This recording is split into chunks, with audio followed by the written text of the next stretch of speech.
ప్రభుత్వ ఆస్తులు తాకట్టు పెట్టకుండా బ్యాంకులో లోన్ ఇస్తారా? ప్రభుత్వ ఆస్తి తాకట్టు పెట్టకుండా బ్యాంకులో లోన్ ఇస్తాడా? పలానాది తాకట్టు పెట్టాలి, పలానాది తాకట్టు పెట్టకూడదు, పలానాది మార్టిగేజ్ చేయాలి, పలానా షూరిటీ చేయాలని ఏమన్నా డాక్టర్ బిఆర్ అంబేద్కర్ గారు రాజ్యాంగంలో రాశారా?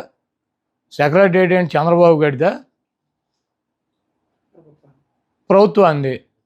ప్రభుత్వం డబ్బులు కావాల్సి వచ్చినప్పుడు, ప్రజలకు అవసరమైనప్పుడు, బ్యాంకుల్లో డబ్బులు కావాల్సి వచ్చినప్పుడు మార్టిగేజ్ చేస్తారు, తాకట్టు పెడతారు, మళ్ళీ డబ్బులు కడతారు, రిలీజ్ చేసుకుంటారు. సెక్రటేరియట్ అని బాబు గారి సొత్తా? ఇది తాకట్టు పెట్టారు, అది తాకట్టు పెట్టారంటే వీడు పెట్టినయే పెట్టాలా? కానీ చంద్రబాబు నాయుడు పెట్టినటువంటి ఆస్తులు తాకట్టు పెట్టాలి. రూల్ ఉందా? రాజ్యాంగంలో రాసి ఉందా? పలానా ఆస్తి పెట్టాలి, పలానా ఆస్తి పెట్టకూడదు. అది ప్రభుత్వం ఇష్టం.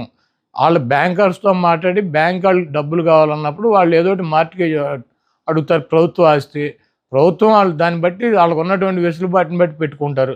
సెక్రటేరియట్ పెట్టేశారు. సెక్రటేరియట్ అంతా 10 ఎకరాల పొలం.